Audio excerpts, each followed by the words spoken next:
Welcome to Trivial Debates.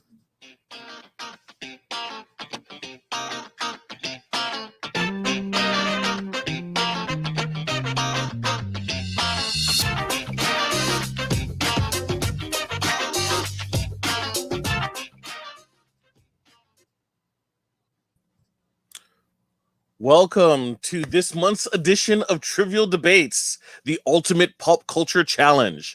I am your host, Jaemeel Robinson, and we have some awesome new debates this month.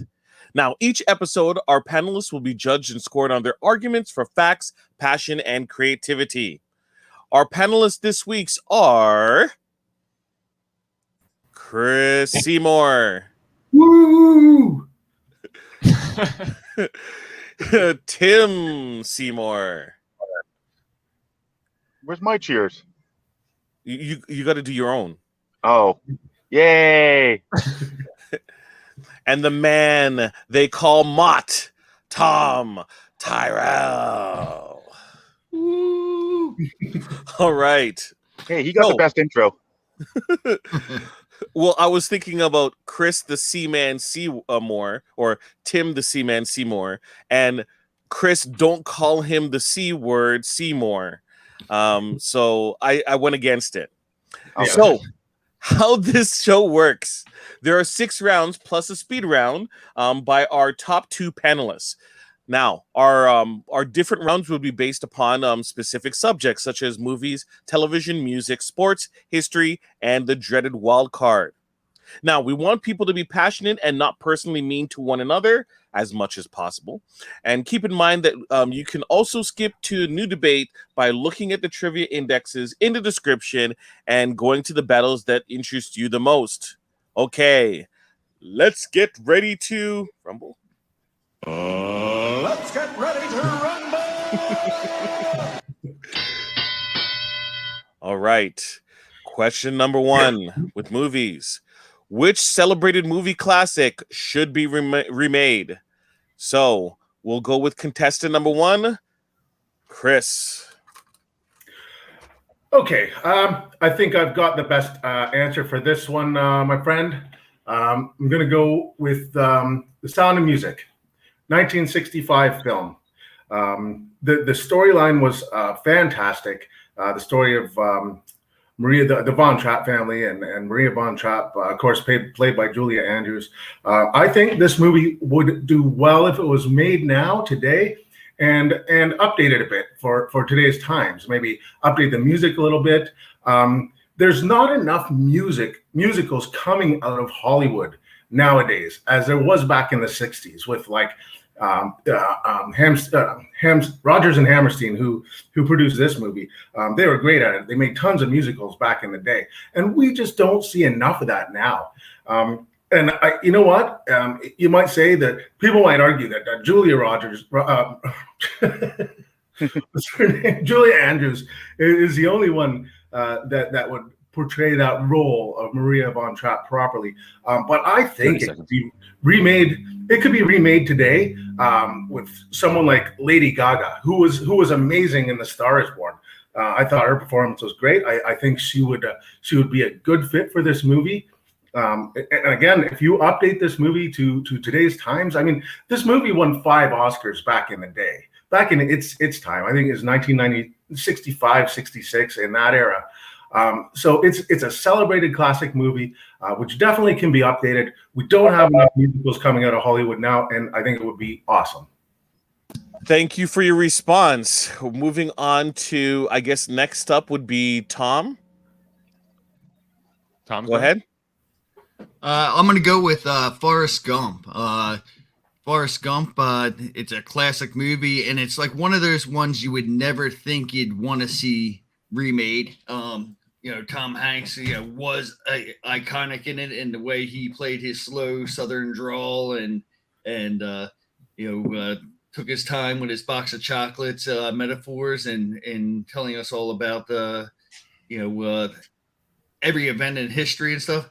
But I think it could, at this day and age, I haven't talked to many young people who ever taken the time to see Forrest Gump. They won't bother with it. They're I don't know. So there's something about it that's tired, even though we loved it. We were enthralled with it. It had a place in our hearts. But I think it could have a new, fresh update, maybe with a little bit of irreverence to it. Something like when Land of the Lost was remade. It didn't follow script, and it had more of a campy type humor to it.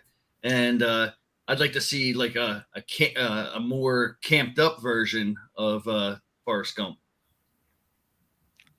Okay, thank you, Tom. And last but certainly not least, Tim, please go ahead with your answer. Well, I picked a movie that originally when I was thinking classic, I was thinking like Chris way back in the day. But I decided to go with something like Ferris Bueller's Day Off.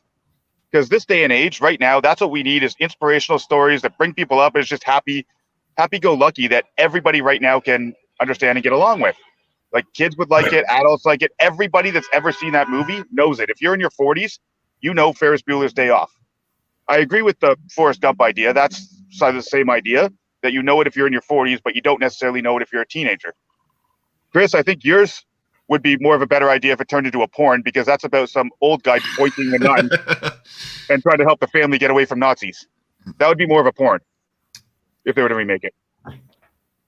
But I think Ferris Bueller's Day Off, because you wouldn't even have to update very much. All you'd have to do is change his tape to an MP3 or a computer or something like that. You wouldn't even have to change very much in it. It could just be remade with the right cast. Forrest Gump, I think the problem would be, who do you replace Tom Hanks with?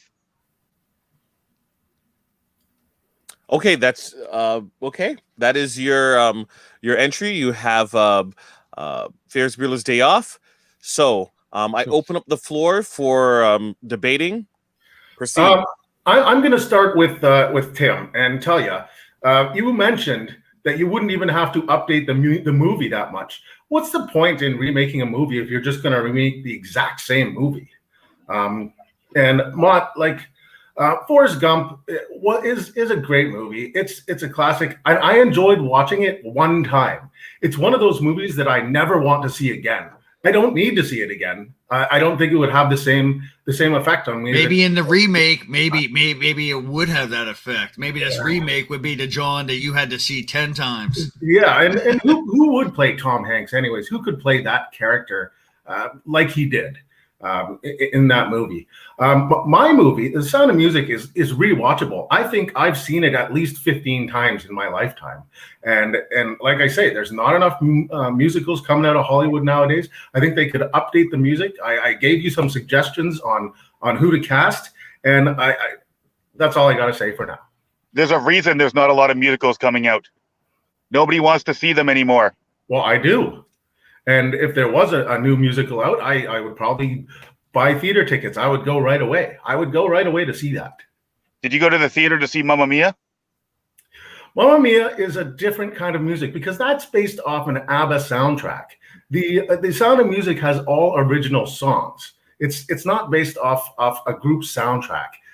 So no, because I don't particularly like ABBA, but I do like all the music in The Sound of Music. Okay.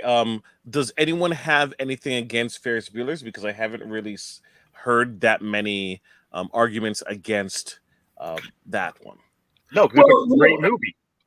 It's yeah, but it's a comedy. What else are you gonna do with that movie? You even said yourself you don't have to change that much except update the cassette player to an MP3 player. So you're just but it would bring the young kids to a movie like that. And right now, with the times we're going through around the world, you need an inspirational, bring up, happy, fun movie. Well, you don't think The Sound of Music is a happy and fun movie? It's one of the happiest movies of all time, and it shouldn't be made into a porn. It's a beautiful love story about a girl named Maria who was youthful, and she had a lot of enthusiasm to teach these kids, even though her discipline was sometimes cause for concern. Sounds like a porn, dude. 90 seconds left in rebuttal. That's exactly the only way you could remake that movie. Okay, we got 90 seconds for rebuttals, please. Put in your final arguments. I like Forrest Gump. I just don't want to even see the original movie again, let alone a remake. Also, Forrest Gump has only been, it's been 26, 27 years since it came out. I wouldn't even consider it a classic yet. It's a film from the 90s. I just like to point out that no one's arguing against Ferris Bueller's Day Off because it's the best choice, and they have no argument against it.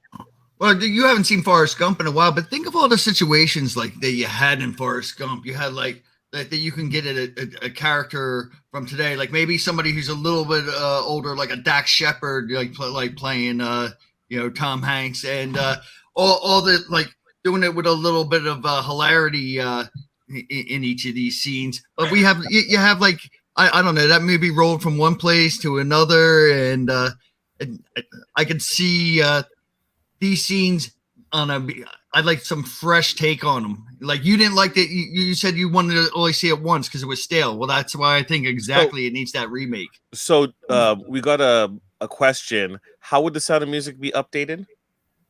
There would be definitely updated songs. Like it could still take place. You just said the music is why you want it. The music is why I want it. Like they remake songs all the time from the 60s and 70s. These songs could be remade and updated. The story could still take place in 1938 if you wanted to keep true to the story with the Nazis. Well, you have to. It's a true story. Okay. And any. Oh, that's it. Alrighty. Thank you for all your arguments. After some heavy reviewing and looking at the points and counterpoints to this. Just a little cleanup. I also have to mention. Maria was played by Julie Andrews. Julie Andrews, yes. Julie Andrews, not Julia Andrews. So for this one, I will have to go with the selection because a lot of the points mentioned, there weren't many knocks against it provided. So please remember, please counteract people's points. And the winner for this round is Tim. Yes. Don't necessarily agree, but certainly a good, strong argument. And no arguments against me. Let's go to the second question, which is TV. Okay. Who is the best doctor on Doctor Who? So I will go with the second contestant, which will be Tom. Okay, I'm gonna go with the 12th Doctor in Doctor Who. This Doctor, I like this snazzy long crimson coat. He brought a little bit more of an alien type of feel to the Doctor and a quirkiness, but he had a compassion where he still wanted to help people. And I don't know. I think that I was like, I don't know. When I look at the Doctors, I like the bow tie guy. Matt Smith. I think he's iconic, and somebody's probably going to argue, he's one of the best of all time. But I wanted to pick a Doctor who wasn't the consensus best of all time. You got to argue for somebody who isn't, and this character is mine, number 12. Okay, thank you, Mott, for your selection for Peter Capaldi's 12th Doctor. I will go with our third contestant, Tim. Go ahead. Well, I went with Matt Smith, the 11th Doctor, because he's got the quirkiest attitude of them all. And that show, it had some of the spookier scenes. It had the fun, happy stuff for the kids. It kept you on the edge of your seat with him. And he was so quirky, and he had a loving compassion for the preservation of people. But he was also all messed up and out there and like weirder than everyone else. And it made it that it turned Doctor Who into something that was for the whole family to watch. It was good for kids and good for adults, and everyone could watch together with his fun attitude and way he played the role so different than everyone else. Okay, that is your opening remarks. And last but not least, or last but least, Chris and his. You got a lot of heavy lifting, Chris, to to get this round. Okay, so I had to think outside the box on this one because I've never seen. You didn't. You didn't. I will just add. For the rip. Well, I'm gonna go with Pete Townsend. He is the guitar player from The Who. His riffs are amazing. This is the guy that invented the windmill on stage. Like he's iconic for spinning his guitar, and his riffs are so amazing. So one might even call him a doctor, a doctor of The Who. So, and you might be wondering, what does this have to do with the TV category? And I've got an answer for you here. Guess who sings the theme songs for every CSI? CSI Miami, CSI New York, original CSI. It's The Who. There you go. Okay. Tom and Tim, please continue to debate. Chris, hit the showers, please. I was really looking forward to putting down Chris's answer. Go ahead, but I think that time would be better. I like my doc because when you look at the docs, this guy and he had to follow up the 11th doc, who was much loved, and what this guy bring to the table? No frills, no scarf, no messing, just 100% rebel time lord. From what that's a quote I'm reading about him, and I think that's that in a nutshell just says he's a badass. He's also a guitarist. Well, I think my doctor is better because, like, you say you didn't want to go with a doctor that was like rated really high. My doctor was actually, when I looked up online, the top rated doctors or ranked doctors, he was ranked like 6th. But I thought he was better because of how he brought in so much of the younger generation. Because for this question, I've never really watched Doctor Who. I watched a few episodes over the last couple of days just to try and figure out what the show is about. And I talked to my daughter who's seen them all. And it brings that doctor, the 11th Doctor, Matt Smith, brought that generation in to Doctor Who. And it expanded it and made it bigger for them because of how big the battle scenes were and how quirky and how fun the character was played. He wore a bow tie. Said yourself, I don't really care for the bow tie. I'm gonna. I like the bow tie. Point down, no bow tie. I like the bow tie. It wouldn't be my fashion sense, so that's one we're gonna knock points off and say he doesn't relate to me because I'm not a bow tie guy. Yeah, but I'm going to say that even you yourself in your own speech said how great Matt Smith was. Well, yeah, he was great. I think he was like an easy choice, because he was one of, I thought like a kind of considered definitely one of the consensus best starter. So, I felt like I couldn't really pick him, because that would just be too easy of a layup when, everybody just says, yeah, he's so great, he's quirky, he's compassionate, he wears bow ties, he brings fun to the role, blah blah blah. I mean, it's just like saying, who's the greatest athlete of all time? Michael Jordan. Like let's pick somebody else.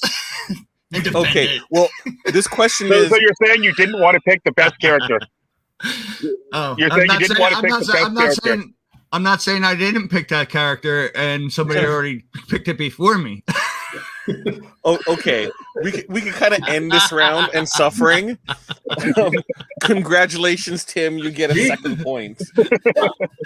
Tim's running away with it in a car, I think, while he's smoking. Let's yeah. I tried my best, guys. I didn't have anything.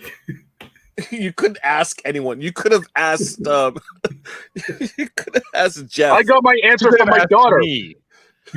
Could have asked Dave. Dave volunteered his answer regarding this. I could have given you notes, Chris. I like trivial debates to be all me. All right, here we go. And that's why you don't win. Okay, let's go to our third question. Music.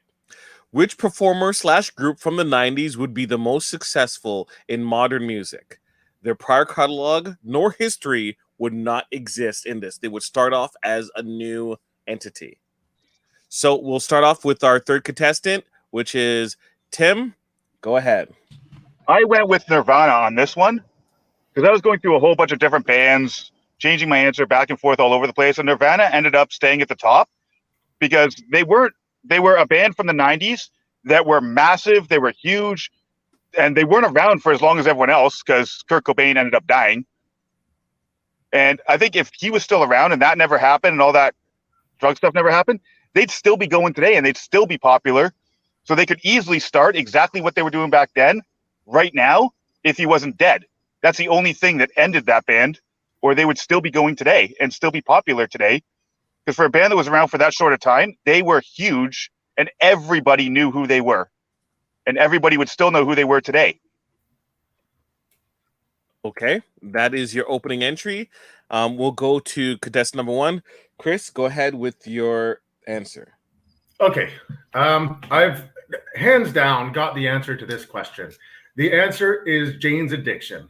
The reason I chose this band is because they represent the 90s to me. And with their previous catalog wiped out, they're a band that I can think if they just started today with their same members, they play like they came out in the 90s, like 91 when their Ritual de la Habitual album came out. It was a classic. It sounded like a classic rock album. It wasn't trying to be grunge like all the other bands at the time, or trying to copy and have that Seattle sound that defined the 90s. Which is why I think a lot of 90 bands would not be successful today, because people don't want that kind of music. They want like rock is still around in its original form. Jane's Addiction also did some pretty great things for the music industry. Like Jane's Addiction did split up around 1992, and at that time, the lead singer Perry Farrell organized one of the biggest concerts that's still kind of going on today, called Lollapalooza. The very first Lollapalooza, I don't know if you know this, but it was supposed to be the farewell tour for Jane's Addiction. And Jane's Addiction did go on in another form. They became Thank you very much, Chris. We're going on to our next contestant, which is Tom. Thank you. I'm gonna go with NSYNC. And reason why I'm gonna go with NSYNC is I think that the question was saying like what their past catalogs wiped out. I think that their sound would carry over today. I'll argue against why I don't think there's two rock sounds. Like one is a very specific sound from the 90s, grunge, and that it was iconic in the moment. And I think this is questions about like what would this sound like today. And I think their harmonies that NSYNC created between those 5 members and like that bubblegum style would still be popular today. I mean, but by the very evidence of the Korean boy band BTS, I mean, they're one of the biggest shows on this earth. And we'll argue like how many rock bands can you say are these big touring shows? Like I saw the Grateful Dead last night. People like saw the Stones or something like that. Like there's people aren't selling out arenas to the new rock bands. It's the Backstreet Boys like brought a dance style that I think would translate well today. Their sound and the 5 guys, they know how to get it done. So that's my answer. Okay. I just like the line 5 guys know how to get it done. All right. So before we start with the debating portion of this, I want everyone to remember that we're talking about their success currently, okay, in current times. All right. Please debate. Okay, Mott. First of all, nobody likes manufactured bands except for teenage girls. If you want to appeal, whose dog is that?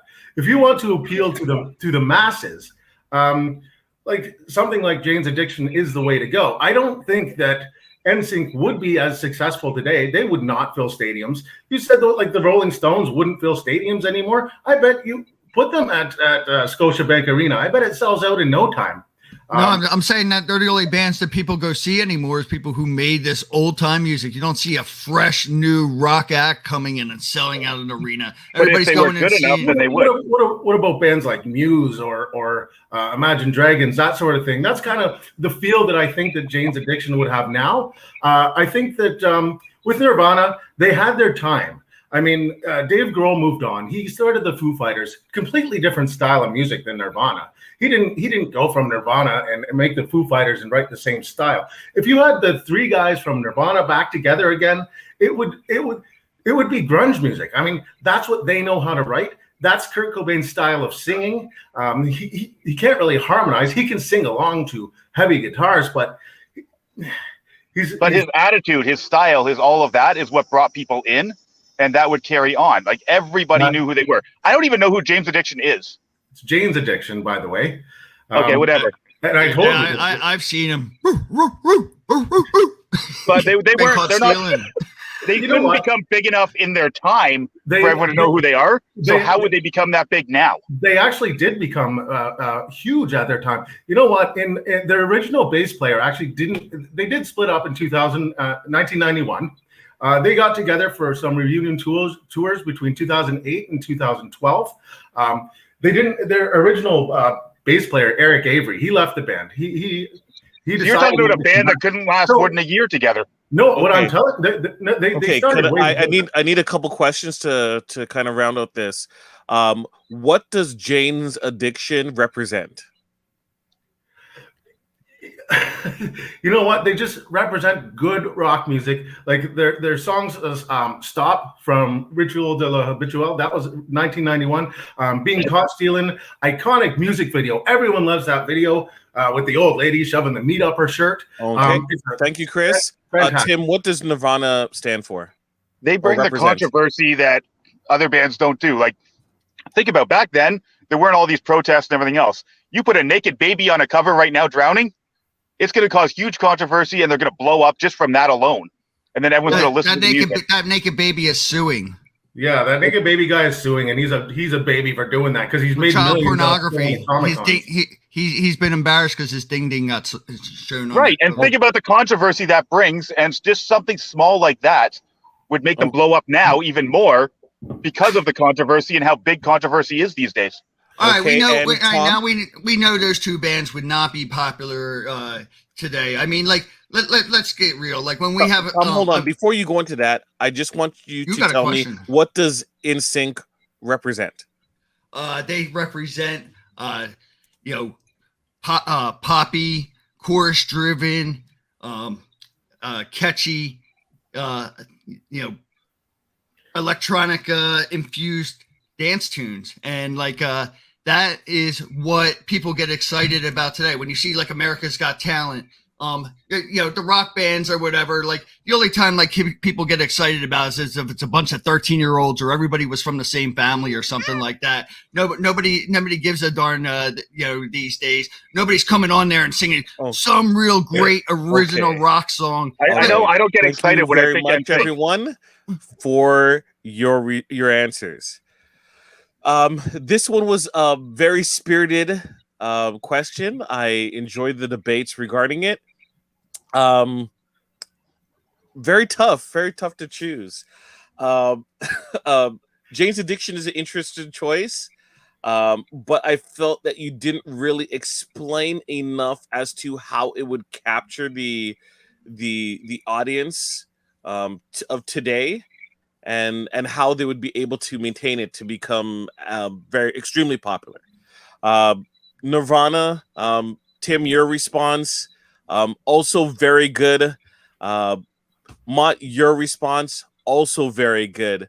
But I felt that Mott was just a little bit stronger in terms of what they would provide, and also how they would be able to garner not just the initial boom of controversy, but like sustained success.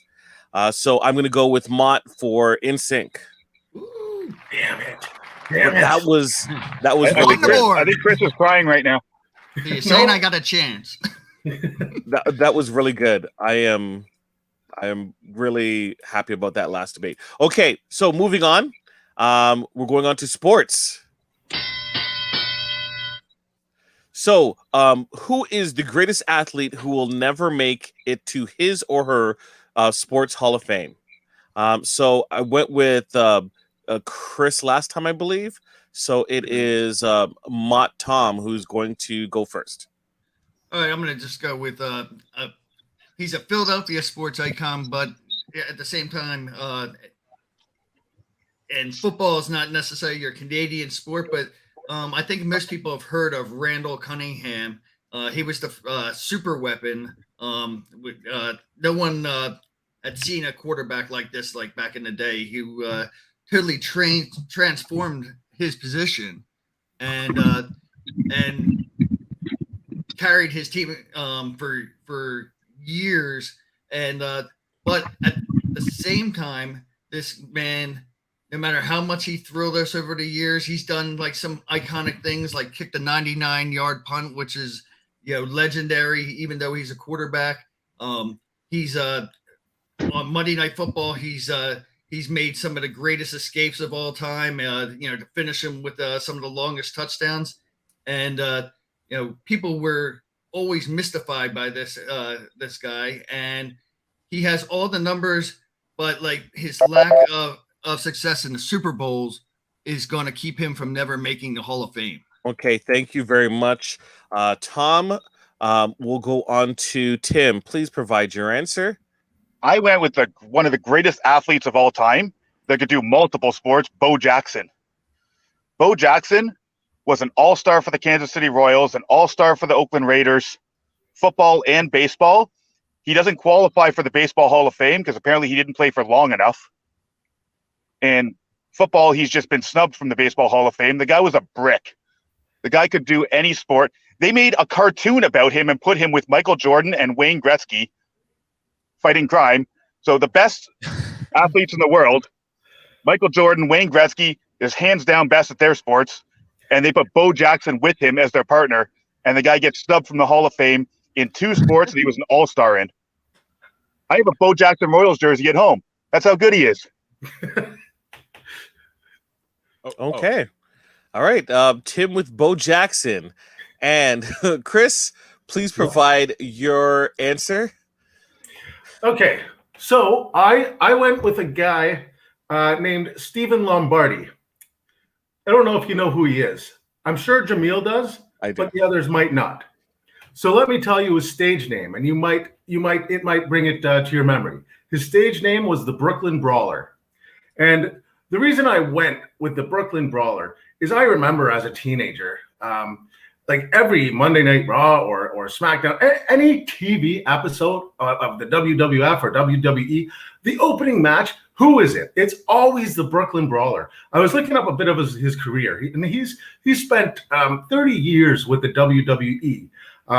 We all know that WWE is sports entertainment. So it's not about how many matches the Brooklyn Brawler won. It's about how many matches he was in. He was in thousands of matches, and yes, he lost 950 of them.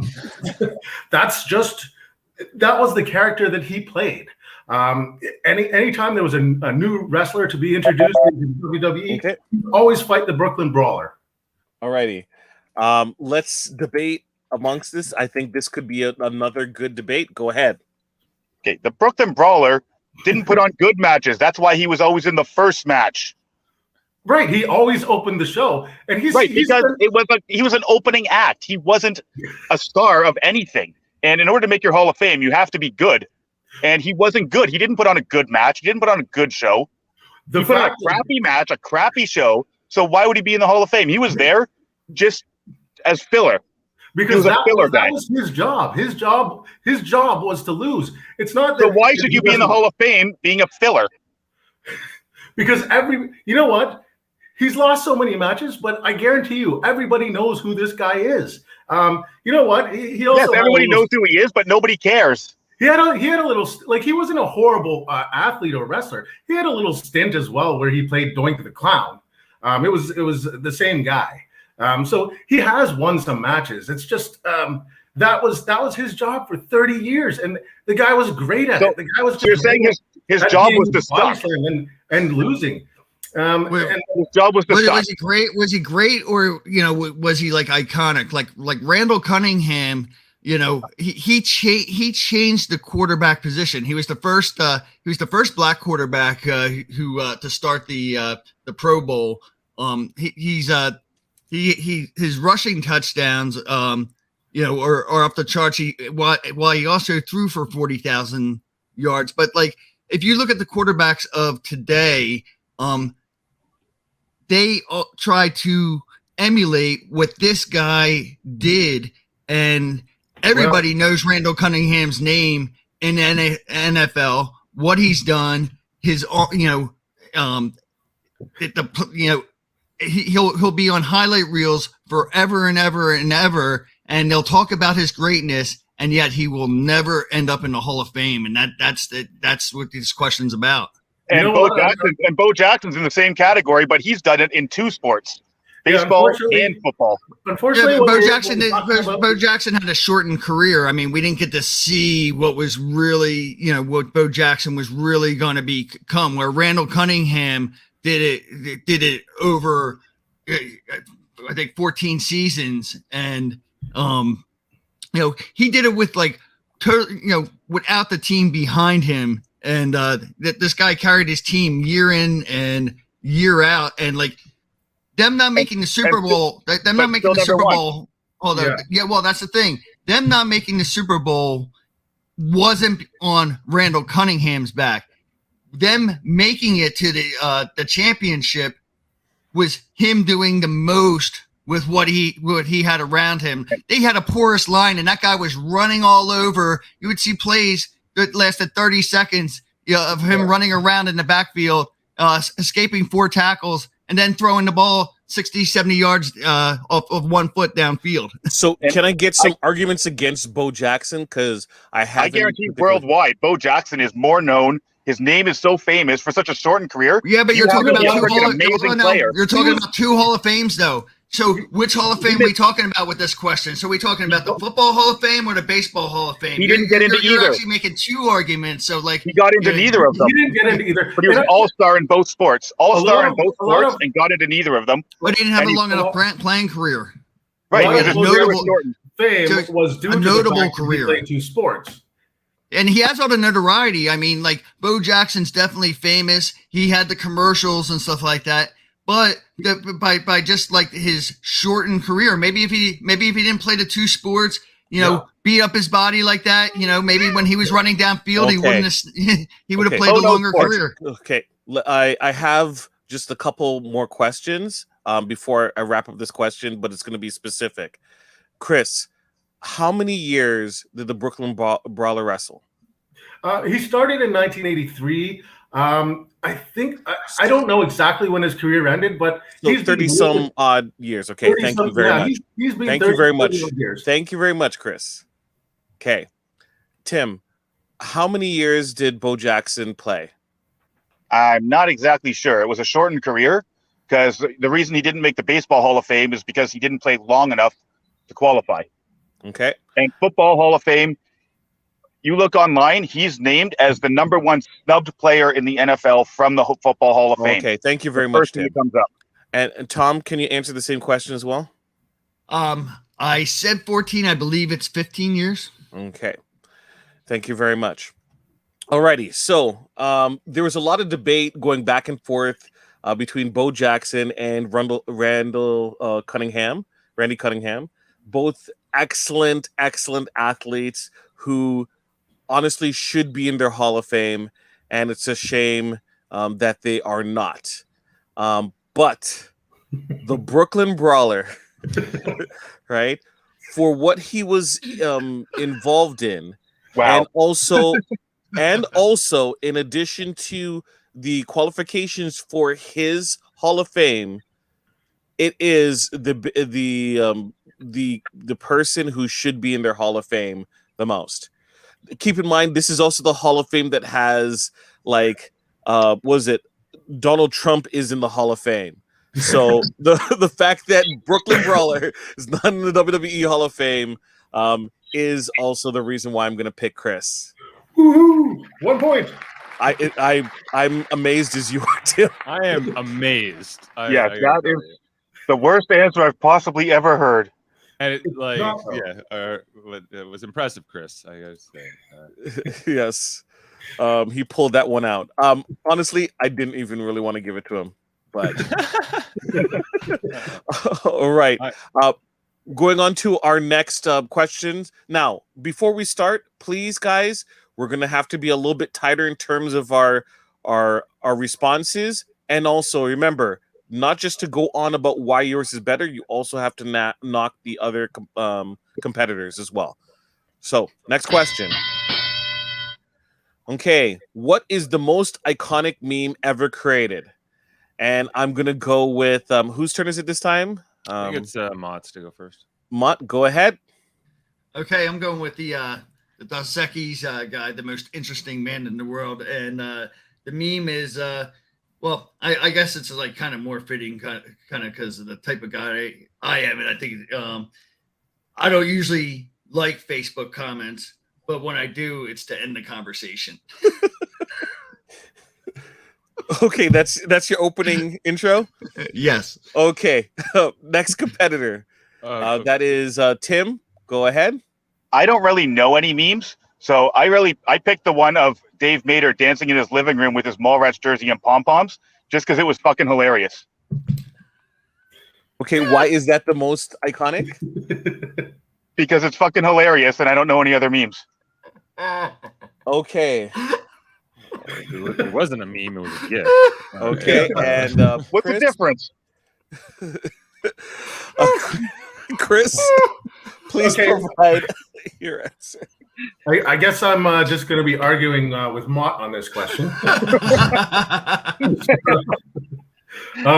I'm going to go with Grumpy Cat. Everybody knows who Grumpy Cat is. Everybody's seen him. He's been on Facebook. He's been around for years, and his memes are always something that's like the worst part of Mondays, and he's always got this sour look on his face, like he hates everything. Right? I got one here. How many people got trampled on Black Friday this year? Not enough. So his face, when you look at it and you read the words, it makes me laugh every time. And I think the meme is iconic because it's literally being seen by everyone. I think we all know that the cat's dead now. His name was Tartar Sauce. That was his name in real life. This cat has been on. He's during his career, if you want to call it a career, he was okay. This one's going to be a great one as well. So Chris and Tom, go ahead and argue. Tim, pull up for some gas. Maybe take a Walmart break for a second. I thought I had a great answer. You thought incorrectly. Okay. I'm flattered. I think people use the Dos Equis guy. I've gotten bored of him. I've seen him every time you scroll on Facebook, you see him with some stupid comments, and they're not even always funny. Grumpy Cat's comments are. But is he iconic? Is he iconic? Because I don't really know any Grumpy Cat memes or whatever. Like if you ask me, like my greatest, like Grumpy Cat meme, I don't even have one that I can name. So Well, like right there, that's not like iconic, but like anybody can pull up the most interesting man in the world, and I mean he just has one after another that are inherently funny. They're like almost anything you can put to them. Like I don't always like with Tim's thing or something like that. Like I don't always like memes, but when I do, they're gifts. But well, you know what? And it'll be funny though. The problem with the Dos Equis guy, he started out as a commercial. He didn't even start out as a meme. Yeah, there's lots of Grumpy Cat ones, and the picture of that face always makes you laugh. Dos Equis guy, you know what? He's more. I don't know that face. I don't know. It could be any ugly cat to me. He's more that's a grumpy cat, an ugly cat. I don't know, but the Dos Equis guy is not as universal because his memes always have to start out with. He's not as "I don't know." universal. He's I the don't know. most Like, interesting it's always, "I man don't know." in the world. The They get- most interesting man in the world. How would you mean he's not universal? He's Like- not even an interesting man. It was the Dos Equis commercial that said that. Oh, And- he is certainly iconic. Yeah. Okay. I wouldn't say he's the most interesting man in the I world. feel like we're kind of going down just not really debating and just saying stuff. Smelly cat, smelly cat, There's smelly no- cat. Why Doing the is same thing. what is the reach of Grumpy Cat? Please explain that. The reach of Grumpy Cat is that he's always angry at everything. He's never happy about anything. And when you look at his face, it just looks hilarious. And we all know this. The old website ICANN has cheeseburger, even before memes. Like, cats are always the best memes. Cats just make the best memes. Tom, same question. The question is, What is please explain the impact of the most interesting man. well, the impact of the most interesting man.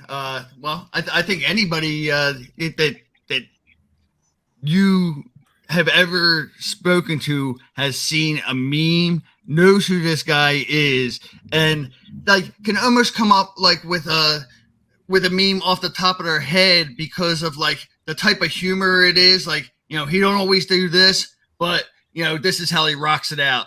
And you know, the Grumpy Cat, I mean, like, he's a boring ass cat. You know, Okay, that's pissed. what is the legacy of both of these memes? Chris. Grumpy Cat's still going today. You know what? Like, Grumpy Cat has been on TV shows. He was on America's American Idol one time. Like, he's just that well known that so many people want to see this cat. He's reaching and touching the hearts of so many people. I don't think that guys touches your heart like Tom? Grumpy Cat does.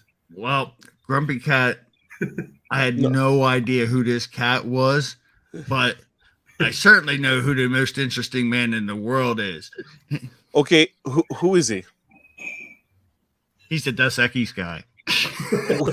Okay, He's the guy who's in all the memes that are iconic, and that's kind of what we're talking about here. Like it, if I get something in my email, if I like that pop up like that's funny, it's the Dos Equis guy. It isn't this cat. I didn't even know who this cat was. I had to like look up the cat, and then I was like, is he really talking about this cat? okay.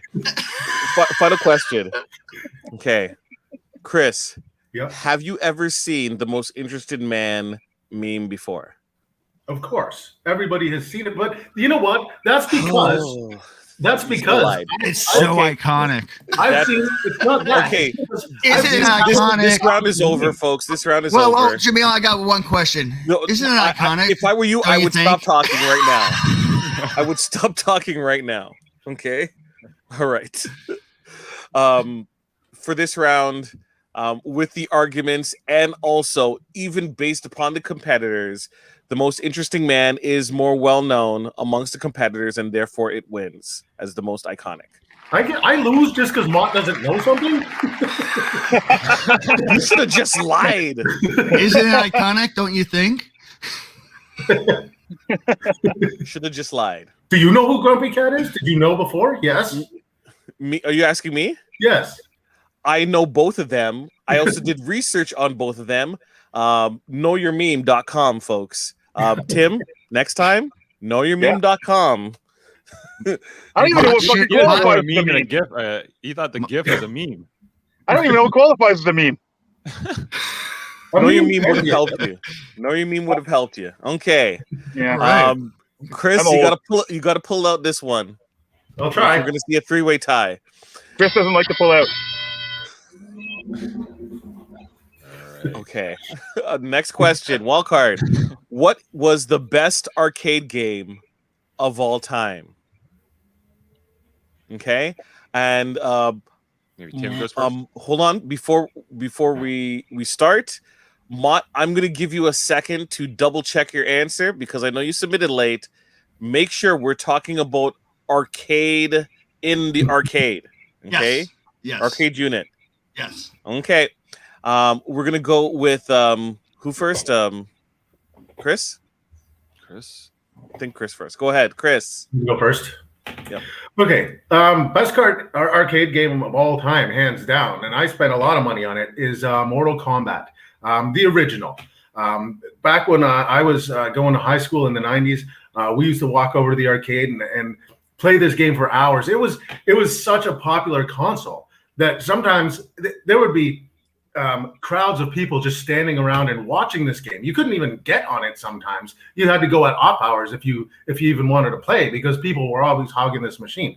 I think that the gameplay was amazing. At that time, like these fighting games were dominating. Like Street Fighter 2 was an earlier game, but when Mortal Kombat came out, it really upped the game with the graphics and the realism, and it brought in the finishing moves. Everyone remembers finish him, and then everyone wanted to learn how to do all the fatalities because they were so gross and vulgar. And I think there was even a lot of controversy around this game from parents who said, like, this game is too vulgar. They don't want kids playing this. Thank you very much. We're gonna go with Tom. Do you have your answer? Yes, I was going to go with the arcade game Punch Out, and I think taking Little Mac through all the different iconic boxers, including one Mike Tyson, who eventually sadly was taken out of the game, but Glass Joe and all those guys. Like Chris was talking about a game that one was kind of like remade. It's like two games, like Street Fighter, is that the best game, or Mortal Kombat is that the best game? They're very like similar, but like Punch Out, he was saying that was controversial. Punch Out was not controversial. All the kids could line up and play. No parents were objecting to it. There wasn't any kind of rating on it that it was too gory or anything like that, because this game, everybody could play and have fun. You would you can at the time, like the cartoon like images were excellent. Thank you very much. And Tim, go ahead, and your answer. Very excited. My answer is Golden Tee, because it's not what's the most iconic arcade game, it's what's the best arcade game of all time, and it's the only arcade game that you still see everywhere today. Punch Out, Mortal Kombat, they don't exist anymore. Not an arcade version. Any bar you walk into, there's a Golden Tee machine, and they update it every year. So every year you're getting a new version, and it's still going strong today. So how can anything be better if everything else has died off, and this one is still going? I played it back in college. I played Golden Tee last night at the bar. It's still going, and it's been going on for 25, 30 years now. I remember playing it in college. I played it last night. Nobody else can say that about any other arcade game. Okay. I want to say, though, interesting what round. Arcade game would you want to play if it was in front of you? Yeah. But it's not, and there's a reason those other games aren't. Golden Tee is not a game I want to play. It's nothing like real golf. It's boring. It's made for people. It is like real golf. The actual courses are the actual courses you play in real life. Yeah, that's great. And you see all the little kids lining up to play Golden Tee. You see all the girls lining up to play Golden Tee. No, it's a bunch of old men in the bar with their beer, flicking their thumbs, playing their Golden Tee of golf courses that are basically, it looks like a golf course. Golf. When I was in college playing, I don't think I was an old man in college. I was last night, but not at college. And we always played Golden Tee. Your game still has a trackball. It's like as ancient as a BlackBerry. And it still exists, and there's a reason it still exists. I think Street Fighter was a great game, like in the sense like Punch Out. Like Punch Out, you had to figure out your sequences to get your more or less like your finishing moves from Street Fighter. But however, I think it was a more accessible game. There was it was a little bit more fun to it and stuff like that. Whereas Street Fighter, you had your hardcore fans of Street Fighter, and to learn all those moves, you really had to spend a lot of time. And there were your kids who jammed on it, and they played all day long. But there's a reason they don't anymore. And the reason, because it wasn't the best. it was so exciting is we didn't have the internet back then in 1992. Right, so my game's the only game that survived the internet. We Well, couldn't no, just- well, we they couldn't play just these look games up on all the consoles. finishing moves. People still play these games on consoles today. They And you still can play golf on consoles. You can get Golden Tee for consoles. Yeah, You but can nobody get wants Mortal to. Kombat They for like it at the bar. Windows. But nobody wants to play it on the console. But because they like it in the arcade version. Because they're They drunk. like the arcade version. That's why they want to play it. Touche. Drunk people want to play it. That's why it's in bars, and that's why it was not in arcades in the 90s. Unfortunately, I haven't gone to a real arcade since probably the 90s. I don't even know if they exist anymore. Yes, they do. I go to them all the time. Okay, well, Go down to the falls. They got arcades. And you know what you won't see? You won't see Punch-Out or Mortal Kombat, but you will see Golden Tee. that's a shame. I say if we lined up a mixed demographic and you put you put the machines out, I say you would have Punch Out all day long lined up with tons of people. You know, they might be like drawn to Street Fighter, but they would just be moving a bunch of buttons and slapping a bunch of buttons and I did kind of something, but yeah. I'm not sure really how I did that. Whereas like Street Fighter or Punch Out, you had a couple basic buttons to bring home all the glory. Yeah, well, Mott, I hear you keep saying Street Fighter. That's not even the game that I chose. Well, so you're Mortal not really Kombat. arguing against me. Well, that's what I mean. I People- get confused people with will- them. I people definitely get will- confused. Street people- Fighter, Mortal Kombat. Which was the greatest of all time? They're the same same kind of People- game. People will And stand around just Punch-Out- waiting for the and fatality. Punch-Out, once you figured out the moves to beat each player, the game was boring after a day. When you see Johnny Cage punch someone in the balls for the first time, it just lights up it puts a smile on your face. Okay, guys, I'm gonna need to get your final points as to why yours is the best, right? Specifically, why is your arcade unit the best arcade unit? I'm gonna go with fun. Flat out, Punch Out is fun. Okay, next. That was a good argument. Mortal Kombat is easy to learn, hard to master. You got 3 punch buttons, 3 kick buttons. You've iconic characters like Johnny Cage, Raiden. Everyone remembers Sub-Zero when he throws the other guy, or Scorpion when he's You're like just mentioning "Come here." things about the game. Okay, Tim, go ahead. I'm saying Golden Tee because it's a more real life game. You've got the courses are real courses around the world. You can pick real players to play and be them. It's like a fantasy world of golf. And it's existed 30 years ago in arcades, and it still exists today in arcades. And no other game can say that survived all the ages and is still played. Okay, I think I have a decision, and very debatable. A lot of good points mentioned. Great job, contestants. Chris, you had Mortal Kombat, and I felt that you should have pushed a little bit in terms of its iconic nature and what it brought to the genre. You kind of mentioned it, but then you quickly went away from it as a whole. Punch Out, another classic game. Lot of points, but you kind of just stood on the family friendly and fun aspects of it. You didn't really go into additional details as to why it would be considered the best, right? And never really, both of you, Chris and Tom, never mentioned why it's still not in arcades or in bars today, right? You never really disputed that claim, so that means Tim with Golden Tee Nice. wins that round. Nice. Great job. Here I go again. You were dead against Golden Tee, weren't you, Jaemeel? I was with the options that people were providing. I thought it would be a very difficult, argument. But way to go, Tim. So our final score for the opening round is Tim with 3, Mott with 2, and Chris. You did a good job, but unfortunately, you couldn't get it What done. category did Chris win? What? What category did Chris win? Sports. He won TV, didn't he? No, I won sports with Steve Lombardi. Yeah, sports. He won sports. Okay. Rookie baller. So we're going to be going into our speed round. Okay. All right. Thank you, Chris, you could I'll watch. hit the showers. I'll watch. You can go pee. Oh. You can go pee now. I don't need to. Okay. Well, I'm just getting set up here. Okay. Can I take? I don't know if I can take Chris off screen here. Yeah, So, I can go off. without like, if you still want to be able to hear him at least. Oh. Well, he doesn't necessarily need to be heard all the time. Can you make me one of those fools like you are? What's that?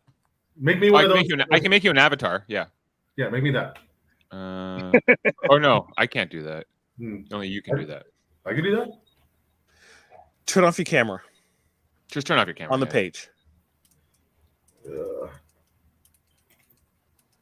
we make you a meme? Yeah. Or a GIF. Okay, that works too. All right, you champions. Let's see who takes the crown and with our speed round. All right. All right. Sorry, I'm still learning this new interface. Okay. Sorry, I was just kind of. All right, speed round question. Throw it in your face. Okay, which actor actress is the worst for playing the same role in every movie? Give you a couple seconds. Just shout out your answer when you have it. Jim First Carrey. Okay, Jim Carrey. Mott, prepare to respond. Provide your answer after Tim finishes his argument. Go ahead, Tim. Tim, 30 seconds. Because Jim Carrey plays the same retard in every movie. He was hilarious when he first started, and then he just became stupid because every single movie is almost exactly the same. That's all there really is to it. Like, he does the same thing over and over again. He makes the same stupid squawks, makes the same stupid voices, makes the same stupid faces. And it's funny at first, and then you get tired of it because you're like, I've already seen this movie. Wait, it's a new movie? I didn't even realize it. Okay. You're so concise. Okay, here we go. Mott? I'm gonna go with Liam Neeson, and I think everybody watching knows that this guy for sure definitely plays the same role. Kind of the same argument that he made, like you don't know what movie, but I'd say Jim Carrey though. Some of those characters are iconic and different, but Liam Neeson, I mean, he not only plays the same character, same character, same expression, same tone voice, and the plot is exactly the same. He's pissed off, he's gonna hunt you down, and he's gonna kill you. Okay. You guys argue against each other. So first, Tim, provide your rebuttal. Liam Neeson is a good actor. He does a lot of the same type of role, but the movies are not all the same. You can't compare Taken to like his new movie that came out. What's it called? Honest Thief. They're the same genre of movie, but they're not the same role. They're not the exact same expressions. In one, he's loving to the wife. The other one, he's just pissed off killing everybody. He doesn't kill everyone in the new one, Honest Thief. He's trying to be an honest, like upright person. I can't tell the difference. Liam Neeson, I think, if he's playing this upright person or whatever, no. Liam Neeson, I can't tell the difference. He's playing the same identical person. We're like Jim Carrey. I mean, if you go through the Pet Detective and from back on Mad TV and Fire Marshal Bill. I mean, this guy's zany, and then he's played his other characters that are completely different. Where he's played a character that was Examples of different characters. Well, when he has tried other characters a couple times, but then they fail. Spotlight of the Shut Sign or the Spotless Mind or whatever, there's those type of movies, where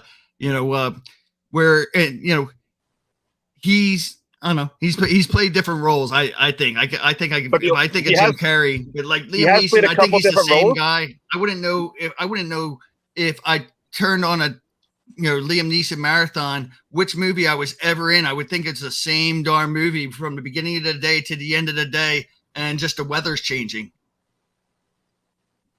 But Liam Neeson, I just named two specific, completely different movies. His acting certainly ain't changing. One and Taken. You can't say it's the same role because he did Taken 1, 2, and 3. Oh, I'm Like- saying that not the same role. He's playing the same character. I don't know Okay. the difference. Right, it's literally the same character when it's 1, 2, and 3. Guys. Okay. It's like saying Michael J. Well, Fox played the same character in all the Back to the Future. Tim. Okay. No Sorry. overtime. No overtime. Okay. Okay. Alrighty. So both of you did mention roles where the actor did do different characters. Eternal Sunshine of the Spotless Mind, and Ace Ventura for Mott, and you said Honest Steve, and also the Honest Taken. Thief. Sorry, Honest Thief. Honest Thief. But it's Thief. Yeah, Honest Thief. That's what I said. I said it wrong the first time, and then I said it right the second Okay. time. All good. Okay. Now, this is a case where passion gets involved, and honestly, I felt Tim brought a lot more passion to this argument. Tim, I'm gonna give you this one. Okay. Next round. Let's go through this. Okay. Best monkey, Marcel from Friends or Cheetah from Tarzan? Cheetah from Tarzan. Okay, argument. Because Marcel's just a guy who hangs out in a freaking apartment. Cheetah from Tarzan actually does stuff and is useful. Marcel just makes messes.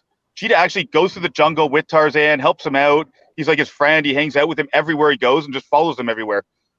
Marcel just causes trouble. Like, he's not a very friendly, like, monkey. Okay. Mott, please argue for Marcel from Friends. Marcel makes us laugh. Done. Okay. Hold on. Tim, rebuttal to that? He makes you laugh because he's doing stupid shit that's just causing trouble for them. Would you want that Funny monkey in your stuff. house? I would much rather have Cheetah from Tim- Tarzan as my friend because he's actually useful and helpful. I would not want to be friends with Marcel because he's just going to cause me trouble. Okay. Mott, your rebuttal to that statement? The best monkey is a bad monkey.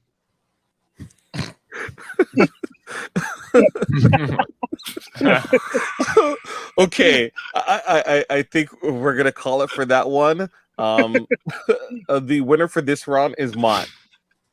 What? Is that just because you said bad monkey? No, because you were explaining why you don't like Marcel, right? And why you like thing, but Mott was talking about why Marcel is the best. Okay, next round. Which musician or band has the worst fan base?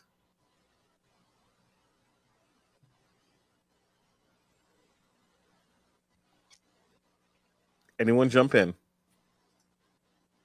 That's a hard one.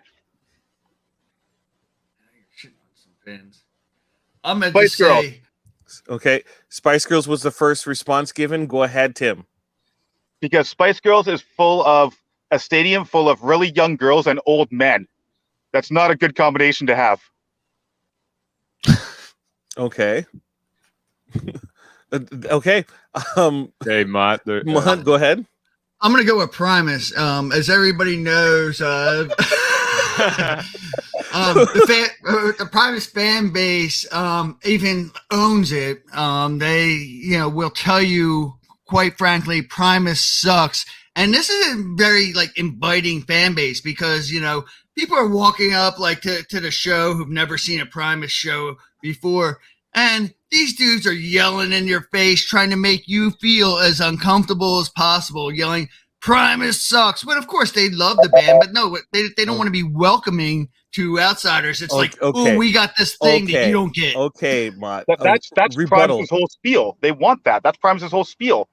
That's the whole part of their show is Primus sucks, right? Yeah, but that means their fans are uninviting. Like their fans, Okay. No, their not fans literally. suck. Hold on. They're not hold on, guys, inviting, they're Stop right inviting. now. Guys, stop right now.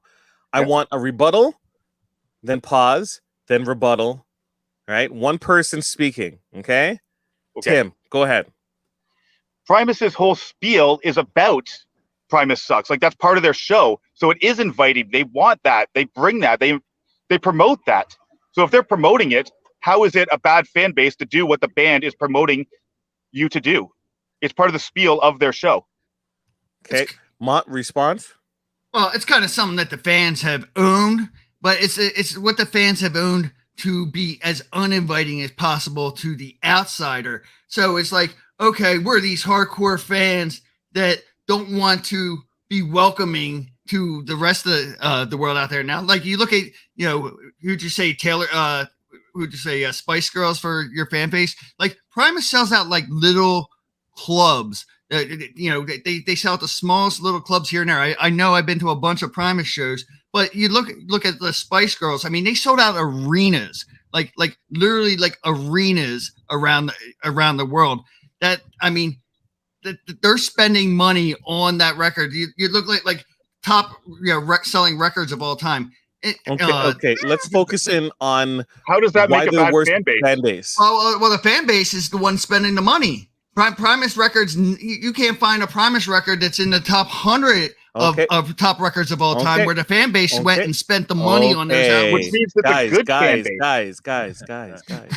We got to keep with the time. We got to keep with the time. Okay. Now, based upon the debates, and this one is interesting because Tim, I didn't think that you went into enough detail as to why Spice Girls fan base is the worst, because that could be any political rally as well, or politician's dinner, or but Mott, you did a great job in terms of explaining the uninvited portion of the fan base, how uninviting it is, and you get that point.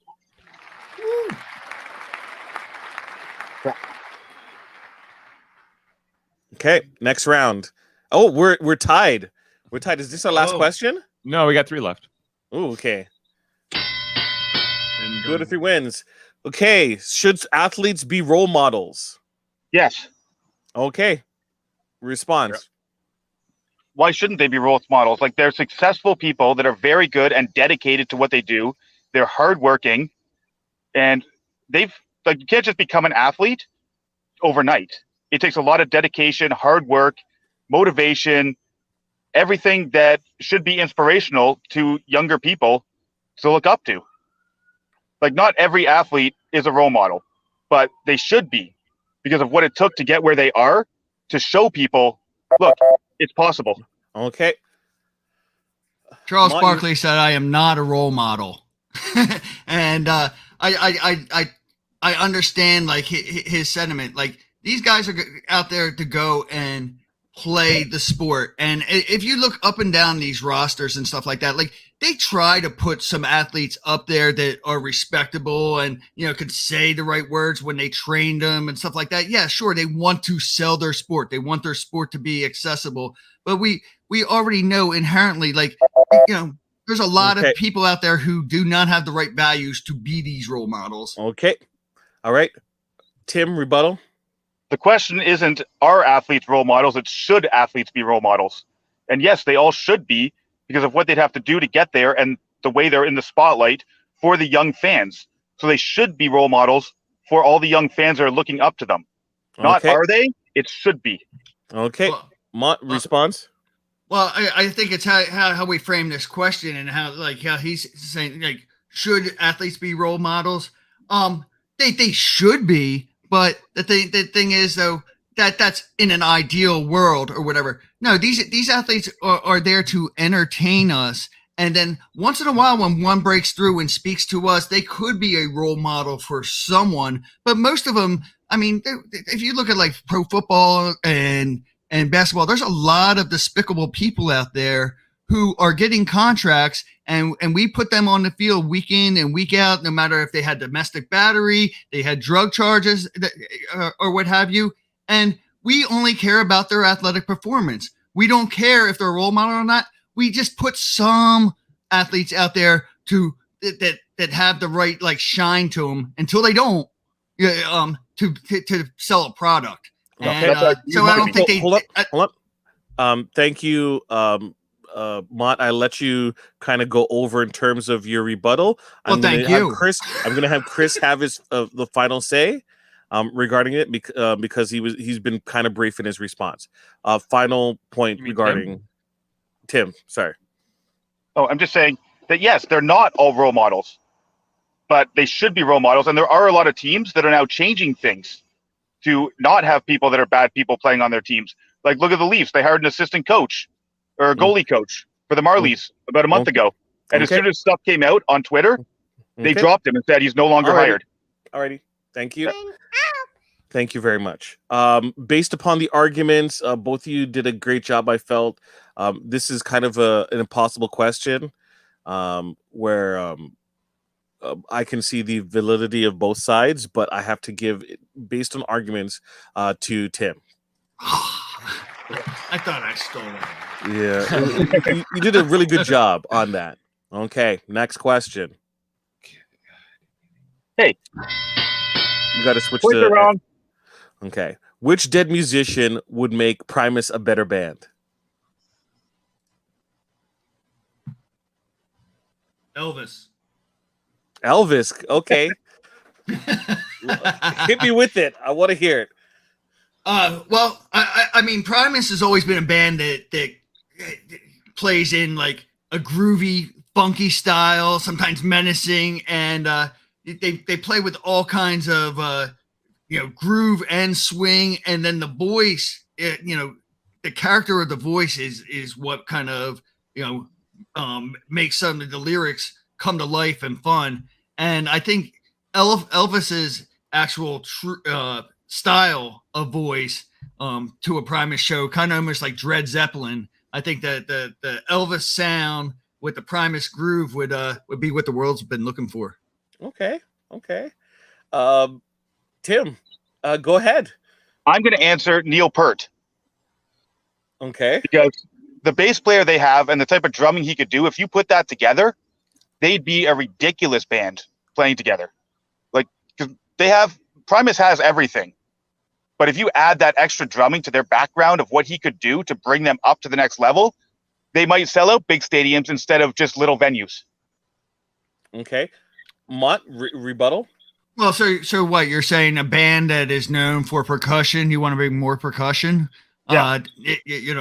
I don't know. I think you want to bring another presence out there, and maybe Les Claypool, passing some of the vocal duties to Elvis, and they get a little back and forth duet action going. I mean, can't you see it? Imagine like that'd be like all time fun. No, I can't see Elvis singing South Park or My Name is Mud. I can't see Elvis singing any of these songs. My name is Mud. You want to see Elvis sing Wynona's Big Brown Beaver? Wynona's got a big brown beaver. Okay, so for this one, I'm going to need a little help. So, Chris Seymour. Turn your camera back on, Chris. If you can. Chris. He's been following along. He has. I know he's been following along. Yeah, but whether he knows how to turn his camera back on is another question. I can't do it for him. Sorry. I know. It says, start camera, or It's a picture of a camera that says CAM below it. Yeah, and you just have to hit start. He might have gone for a smoke for all we know. he literally just responded like a second ago. Oh, there he is. Okay, I'm bringing him back in. Okay. Chris, Yeah. I need your consultation. You've heard both of the arguments. Can you give a question to both of the contestants? And try to avoid nepotism. Question. Okay, this question should be for both. Okay, we'll start with Tim. You want Neil Peart to join the band. What could Neil Peart do that Tim Alexander of Primus doesn't already do? Okay. A lot. Can you be more specific in terms of what the question Chris is asking? He could help grow the fan base of Primus, because right now Primus sells out little venues. They could sell out big stadiums if they had a name and the skill of someone like Neil Peart behind their percussions. Okay. I assume a similar question, or do you have a different question for? Okay, Mott, what vocally would Elvis bring to Primacy that Les Claypool doesn't already do well? Well, I mean, I think it's kind of almost like with the Grateful Dead or Fish, like bands that I enjoyed, like, you know, like Jerry Garcia used to go back and forth with Bob Weir, like the one would sing one song and you know, Bob would come up with his next, and Jerry would play. I think the same thing. They can go back and forth, and then they had their duets where they can harmonize, and they kind of like have that. They can have that same fun, like quirky style. I mean, you saw like, and then what could make them a better band? Okay, thank you, Chris. Yep. Can you please give me your opinion as to who you felt had a better argument? I would personally give this one to Mott, and my reasoning is the band Primus could still stay together if they let Elvis join. If they let Neil Peart join the band, they would have to get rid of Tim Alexander, who in his own right is a fucking top of the line drummer. Okay, thank you, Chris. You can take him off the screen now. All right. Bye. I will have to actually agree with Chris. Mott, you get the point. That was a much more entertaining debate than I thought it was going to be. Okay. Hey, score's wrong. We're tied, 5-5. It's actually tied. Yeah, 5-5. Yeah. The score. Did I miss something? You did. You gave a point to me. So what's the score? It's 5-5. 5-5? Oh, Yeah. okay. Number 5 is live. There you go. Okay, Sure. our final one. This will determine the winner. So please bring everything that you got. What should be illegal, bananas or apples, and why? Bananas. Oh, producer, who said it first? It was close. It was almost a perfect tie. I might give a slight edge to Tim. No, that's okay. You can have bananas. I'll take apples. Okay, I'll give it to you. Mott, go ahead. Okay. Bananas. First of all, people do all kinds of like terrible things with bananas. They stick them in tailpipes, and these kind of hijinks can people slip on banana peels, and hurt themselves, causing our insurance rates to rise. And then they got like this mealy texture of a fruit inside that peel that's just pretty nasty, and I don't really enjoy it. An apple though, they say an apple a day keeps the doctor away. Everybody knows, everybody can go for an apple. Okay, Tim, go ahead. Okay, I don't know what world you're living in that you actually see people slipping on banana peels or people stepping them in tailpipes, but apples actually have danger to them. Like apple trees, apples fall on people, they fall on cars, they fall everywhere. There's seeds in apples that kids can choke on. They're hard. People throw apples at sports stadiums, and they can hurt people. A banana can't hurt anyone. Slipping on a banana peel is called a cartoon. Tailpipes is called Eddie Murphy. Okay, Mott, please give a rebuttal. Well, it's what should be illegal, and I don't know. I haven't seen anybody do anything too dangerous with apples. I'm gonna have to go with the CDC on this. Like I said, they say an apple a day. They're recommending apples. So they're not recommending it should be illegal. They're recommending you should have more of them in your diet. Nobody's saying a banana a day. No, nobody would want that at all. Banana a day, that's for monkeys. Okay, Tim, your rebuttal. So you're going to take away the food from Marcel. We need bananas. Bananas are good. Every kid loves bananas. Apples are too hard for young kids to eat. The soft banana, we need those around for the young kids, the toddlers, not to be able to eat. Apples, a toddler, you can't give a toddler an apple. It's too hard on their young teeth. And the seeds and everything else you have to be careful with, the pits, it just ends up being waste. Okay. And they fall out of trees. They grow in trees. Bananas don't fall out of trees on people and cars. Okay. Mott, I'm going to have you give you the final say. Well, final say. I mean, he was saying about that texture, that soft texture inside the banana. I don't quite enjoy that texture. It's pretty nasty, kind of like a turd, inside. Okay. Thank you, both of you. I thought this would be the ultimate closing argument. This round would be the toughest one to judge, and it is. But after heavy deliberation, we have a new champion, and that new champion is Tim Seymour. Yeah. Congratulations, Tim, on winning. Nice. Mott, you did a great job. That was a good argument, though. It was a good argument, but the reasoning why was not just the children's one put it over the top, but also the danger in terms of its use, falling on cars, throwing at games. No one really throws bananas onto a field or in a sporting event. Although I'm surprised no one mentioned anything regarding allergies. But Tim, you had the best argument. Great job. Thank you to there you go. There's your crown, king. Yay. Chris, great job, everyone. You got 1 point at least. Yeah. Great job, everyone. Look, if things were different and Chris did things differently, he could have won. He could have won, right? I'm still Tim Chris Seymour, so just to let everyone know. Okay, we're wrapping up because I know that individuals have a busy schedule ahead for the rest of the day. Please make sure to follow us on Facebook and YouTube, and also on Twitch. All links and information can be found in the description. Make sure you check out our other podcasts as well.